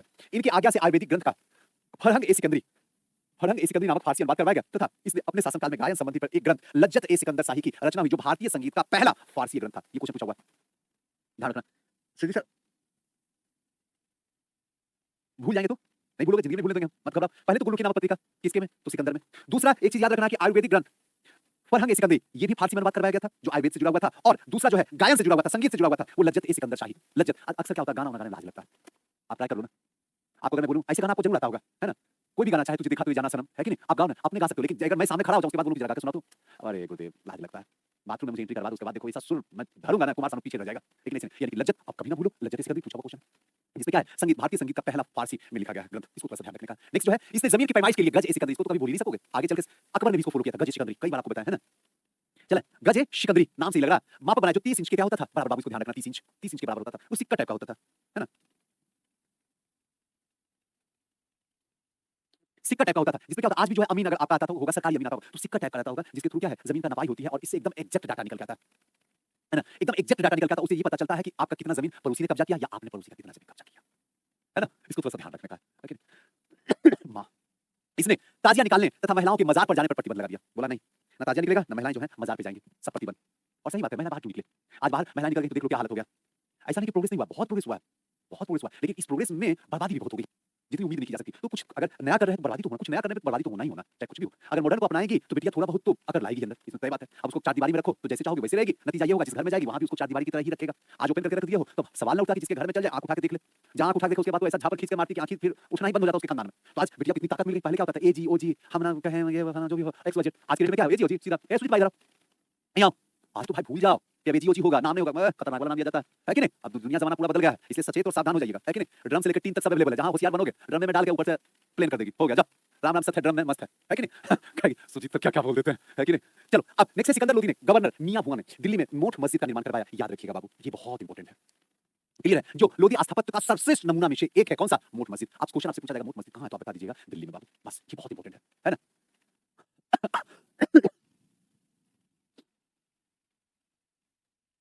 चलो अब नेक्स्ट, बहलोल लोधी ने ग्वालियर के शासक रायकर्ण को 1487 ईस्वी में पराजित किया और यह उसका अंतिम अभियान में से एक था। बहलोल लोधी का प्रशासन समानताओं के सिद्धांत पे क्या था, आधारित था। इब्राहिम लोधी, अंतिम समय चल रहा है, उसके बाद सदा के लिए क्या हो जाएगा, दिल्ली सल्तनत का सूरज डूब जाएगा, अब इसको कोई नहीं बचा सकता, क्लियर है। इस वंश का अंतिम शासक इब्राहिम लोधी, इसने अफगान परंपरा के अनुसार साम्राज्य का विभाजन किया और अपने छोटे भाई जलाल खान को जौनपुर का साम्राज्य दिया। जो भी हो, इसे आपको कोई मतलब नहीं, दिया तो दिया भाई को। इब्राहिम लोधी का सबसे बड़ी सफलता ग्वालियर विजय था, सबसे बड़ी सफलता, जिसे बहलोल लोधी एवं सिकंदर लोधी दोनों जीतने का प्रयास किए थे, लेकिन दोनों ना बकलोलवा जीत पाया ना सिकंदरा जीत पाया। अगर कोई जीत पाया तो कोई और नहीं, इब्राहिम लोधी, क्लियर, कोई दिक्कत। आगे ग्वालियर विजय, इब्राहिम लोधी 1517 इसमें यहाँ के शासन विक्रमजीत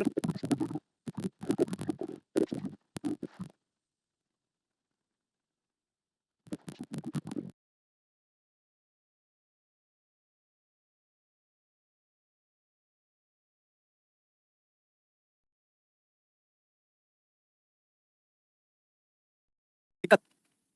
आगे ग्वालियर विजय, इब्राहिम लोधी 1517 इसमें यहाँ के शासन विक्रमजीत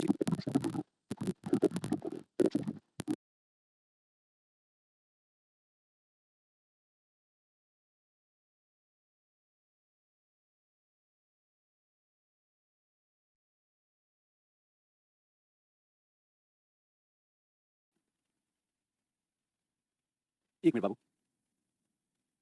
एक बार फिर से रिज्वाइन कीजिए ना आप लोग, एक बार बाबू फिर से रिज्वाइन कीजिए, हो जाएगा, एक बार फिर से रिज्वाइन कीजिए प्लीज। हाँ बाबू ठीक है, ओके बाबू, चलो आइए। पानीपत का प्रथम युद्ध 1526, बाबर इब्राहिम लोधी की के बीच में होता है, जिसमें बाबर जो है जीत जाता है। लेकिन कहानी जो भी चल रही है आलम खां और दौलत खां, ध्यान रखिएगा, ये चाचा है और दौलत खां जो है पंजाब के क्या है, सूबेदार। सूबेदार ये दोनों ऐसा राक्षस था कि इन दोनों ने इनवाइट किया था किनको, बाबर को किया था। याद रखिएगा, ये दोनों इनविटेशन दिए थे बाबर को कि ए बाबर जी आप आइए भारत में, और भारत में आके आप अटैक कीजिए, और अटैक किन पे करना, इब्राहिम लोदिया पे कीजिए। उसके बाद आपको खूब सारा धन मिलेगा, इस धन को लूट के लेके आप चले जाइएगा, और फिर सत्ता हमको आप देके चले जाइएगा। और ये दिमाग की उपज थी आलम खां इसके चाचा का, और दौलत खां जो उस समय पंजाब का क्या था, सूबेदार कहिए या फिर गवर्नर कहिए।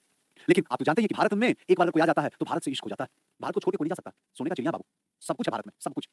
जैसे ही बाबर यहाँ पे आया, उसके बाद उसको ऐसा इश्क हुआ कि उसके बाद इसने बोल दिया कि अब भारत नहीं छोड़ना है, मर जाना है, मिट जाना, पूरे खानदान को भारत में बसा देना है, भारत छोड़ के नहीं जाना। अगर भारत छोड़ के गए तो जिंदगी का सबसे बड़ी गलती हमारी हो जाएगी, और सच में भारत छोड़ के फिर जाने का कभी मौका मिला भी नहीं और गया भी नहीं। और यहीं के बाद 1526 में बाबर इब्राहिम लोदी के बीच में सामना होता है, जिसका नाम रखा जाता है पानीपत का प्रथम युद्ध।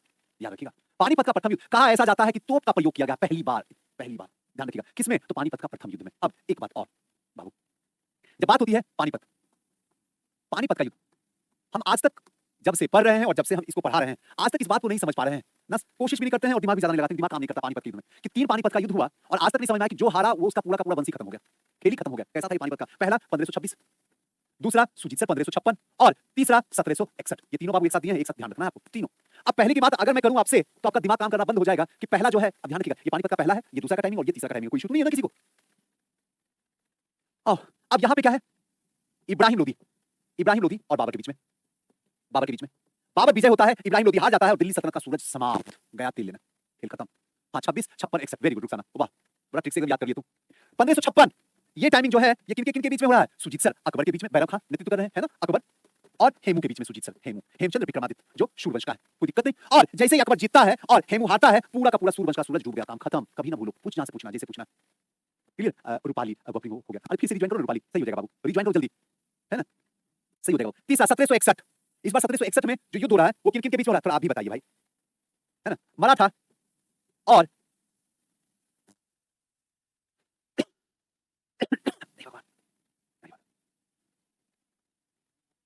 तो पानी पिलाइए तुमको।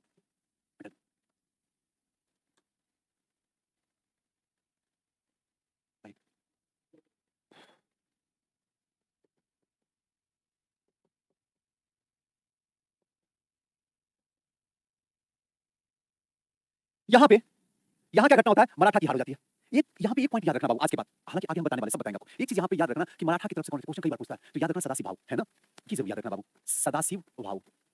हालांकि ये वीर गति को प्राप्त हो गए, मर गए थे, और अहमद साबदाली जो है वो क्या हुआ, जीत गया, और यहाँ के बाद मराठा की शक्ति जो छीन हुई, कल्पना आप नहीं कर सकते, खत्म। उसके बाद अंग्रेज इसके ऊपर हावी हो गए, वरना अंग्रेज की औकात तो छोड़ दो, मुगल की औकात नहीं थी कि कभी मराठा से टक्कर ले सके, कोई दिक्कत नहीं ना।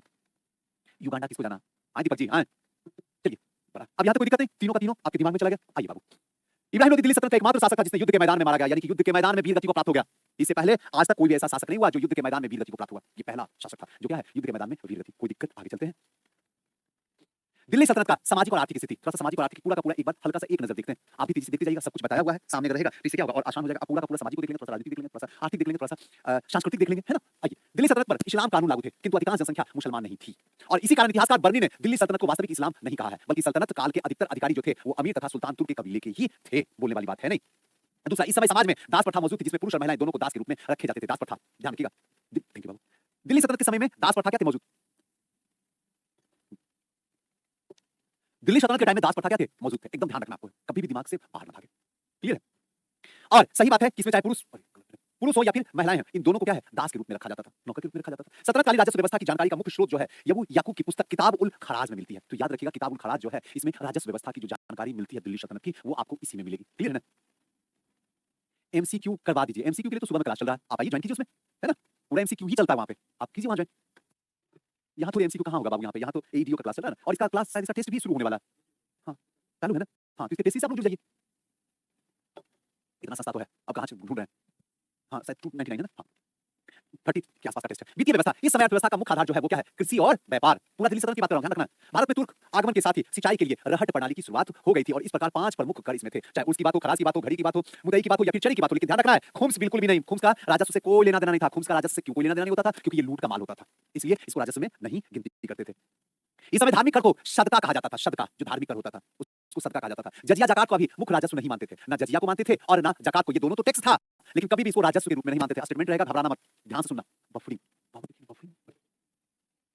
नहीं, सुकेसी नहीं छोड़ेंगे जब तक 1 बजे नहीं छोड़ेंगे, आप मत प्लीज मत परेशान कीजिए। आप लोग अगर जिनका बफरिंग हो रहा है वो एक बार ज्वाइन कर लीजिए प्लीज,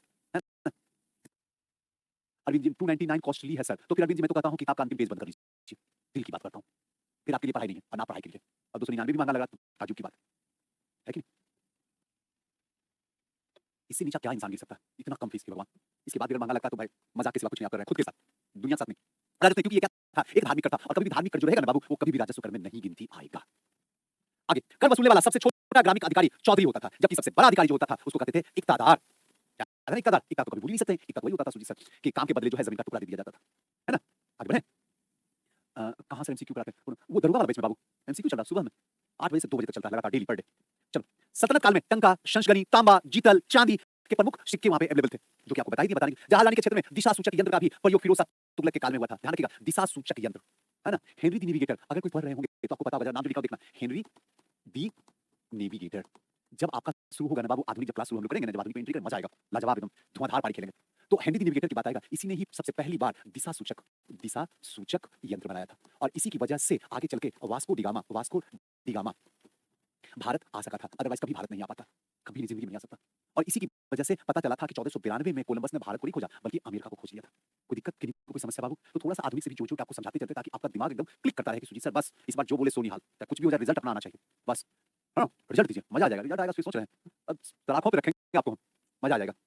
आइए, तो जहाज लाइन क्षेत्र में तो इसी को थोड़ा सा ध्यान रखना कि फिरोज शाह तुगलक के काल में ही हुआ था, है ना? एफएसटी के काल में। यहाँ तो आपको बताया दिया हेनरी द नेविगेटर आधुनिक में, लेकिन मध्यकाल की बात जब चलेगी ना बाबू तो एफएसटी का नाम हमेशा याद रखिएगा। सीसा उत्पादन तकनीक और शराब बनाने की आश्वासन की तकनीक का प्रयोग भी इसी काल की देन है, यानी किनका? तो अरे भाई नहीं भी अगर कुछ याद रहे ना तो ऐसे भी जान जाइए कि सुजीत सर, ऐसे भी बाबू टाइम नहीं बचा हुआ ना, क्या ऐसे भी तो लिखेंगे ही ना, चीजें तो लिख के ही आपको बताएंगे, तो अच्छा है कि ज्यादा समझा के आपको बता दे, है ना? अब एक चीज और ध्यान रखिएगा बाबू कि ज्यादा से ज्यादा कार्यकाल जो है वो किसका? तुगलक का है, तो अगर नहीं भूल जाए तब भी तुगलक में ही क्लिक मार के चलाएं, ज्यादा मोस्ट प्रोबेबली सही हो जाएगा आपका। क्लियर? सल्तनत काल में देवल जो कराची में अंतरराष्ट्रीय बंदरगाह के रूप में क्या था, ये प्रसिद्ध था। सल्तनत का प्रशासन व्यवस्था, सल्तनत का केंद्रीय प्रशासन का प्रधान जो था वो सुल्तान होता था, और प्रशासन का संपूर्ण शक्ति उसी के क्या होता था? हाथों में होता था। किसके हाथों में? सुल्तान के ही हाथों में केंद्रित होता है। और इसे सलाह देने की एक विशेष संस्था होती थी जिसे कहा जाता था मजलिस ए खलवत। ध्यान रखिएगा, मजलिस ए खलवत जो होता था वो क्या होता था? सलाह देता था, एक विशेष संस्था होती थी जो सुल्तान रखे हुए था, संपूर्ण शक्ति अपने हाथों में, उसको एक क्या है सजेशन देने वाला एक विशेष संस्था जो होती थी उसको कहा जाता था मजलिस ए खलवत। कोई दिक्कत बाबू किन्हीं को? चलें आगे चलते हैं। चलो नेक्स्ट, ये पूरा का पूरा हमारी कोशिश जो रही दिल्ली सल्तनत आज आपको कंप्लीट करवा दी है ना? अब आप बढ़िया से इसकी पीडीएफ को देखिएगा, हर तरीके का जो इंपॉर्टेंट है, जो जरूरत की चीजें हैं पीडीएफ में बस उतनी ही बातें रखी गई है जिससे आसानी से अभी घर जाने का जरूरत नहीं है, दांत मत निकालिए, अभी शांति से बैठिए, अभी भी हमारे पास टाइम जो बचा हुआ है कम से कम आधा घंटा बचा हुआ, 30 मिनट, और एक मिनट का यूज करेंगे क्योंकि 2-5 मिनट हम लेट आए थे तो आप बोले थे ना सुजी सर टाइम पे आया कीजिए, लेकिन टाइम पे जाएंगे नहीं, ये तय बात है, चाहे कोई भी कुछ कर ले मेरे को टाइम पे मैं जाने वाला इंसान नहीं, गारंटी है कोई भी क्लास में। चलो आओ, दूसरा वाला वीडियो लगाइए, दूसरा वाला इसको लगाइए, मुगल काल को लगाइए, विजयनगर समाज बाद में बताएंगे, पहले मुगल को बताइए, दिख गया?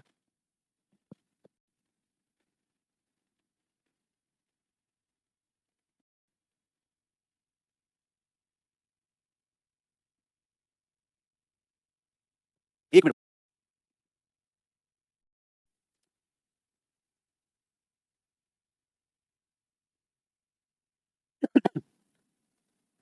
आइए जो समझा रहा हूं उसको थोड़ा सा समझने की कोशिश कीजिए। मुगल काल,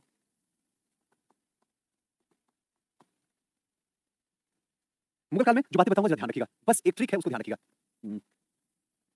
भाई साहब, B H A I S A B, क्या लिखे सुजीत सर? वही अभी 2 मिनट में समझा रहा हूं, क्या लिखा हूं?